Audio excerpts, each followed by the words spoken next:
যেদিন ১ম নিজের ঘর ছেড়ে জীবিকার তাগিদে বেরিয়ে পড়েছেন, সেদিন থেকে কিন্তু এই যে ঘরে ফেরার এক ধরনের অন্যরকম একটা ব্যাকুলতা, এটা নিয়েই আমরা বেঁচে থাকি, তাই না?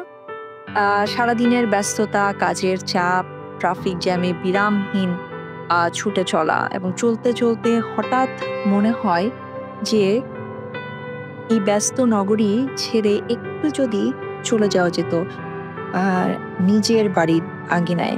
বাড়িতে ছায়া ঢাকা বারান্দার কথা মনে হয়। রান্নাঘর থেকে ভেসে আসে মার হাতের রান্নার সুঘ্রাণ। আসলে অনেক কিছুই মনে পড়ে আমাদের।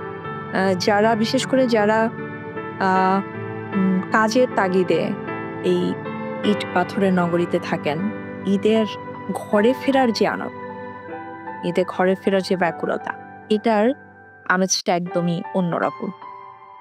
কিন্তু আ ধরেন এই যে এত কিছু বলছি আসলে, কিন্তু সবাই কি আসলে ঈদে ঘরে ফিরতে পারে? এই যে এত বড় একটা ছুটি, সবাই কি যেতে পেরেছেন নিজের বাড়িতে, নিজের পরিবারের সদস্যদের কাছে? এবারের ঈদে সব মিলিয়ে ৯ দিন ছুটি এবং বিভিন্ন পেশার মানুষই এই ছুটি পেয়েছেন। ধারণা করা হচ্ছে এই উপলক্ষে ঘরে ফিরেছেন প্রায় ২.৫ কোটি মানুষ।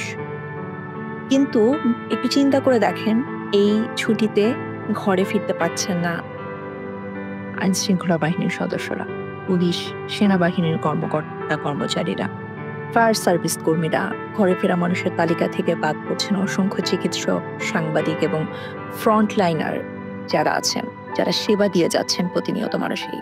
এরকম অনেক মানুষই কিন্তু আ ঈদে ঘরে ফিরতে পারছেন না। ঈদের আনন্দ ভাগাভাগি করতে পারছেন না পরিবারের সদস্যদের সাথে। আ অসংখ্য বেসরকারি প্রতিষ্ঠান এবং মাল্টিন্যাশনাল কোম্পানিগুলো সরকারি ছুটির আদেশ কিন্তু তারা পরোয়া করেন না। বেসরকারি চাকরিজীবীদের কেউ পেয়েছেন ৫ দিন, আবার কেউ কিন্তু পেয়েছেন ৩ দিন ছুটি। আবার অনেকেই ডিউটি করতে হবে ঈদের দিনেই। বাড়ি ফেরা মানুষের ঢলের দিকে হাসি মুখে চেয়ে থাকা ছাড়া আসলে আর কিছুই করার নেই। আমরা অর্থের কাছে আমাদের ঈদের আনন্দকে বিক্রি করে দিয়েছি আসলে অনেক আগে। সবার ঈদ খুব সুন্দর, খুব ভালো কাটুক এবং ঈদের আনন্দ যেন খুব অল্প কিছু মানুষের মধ্যে ছড়িয়ে না যায়। ঈদের আনন্দ যেন বাংলাদেশের প্রতিটা মানুষের মুখেই হাসি ফুটে, প্রতিটা পরিবার যেন তাদের প্রিয়জনদের নিয়ে ঈদ পালন করতে পারেন সেই প্রত্যাশায়। ভালো থাকবেন সবাই।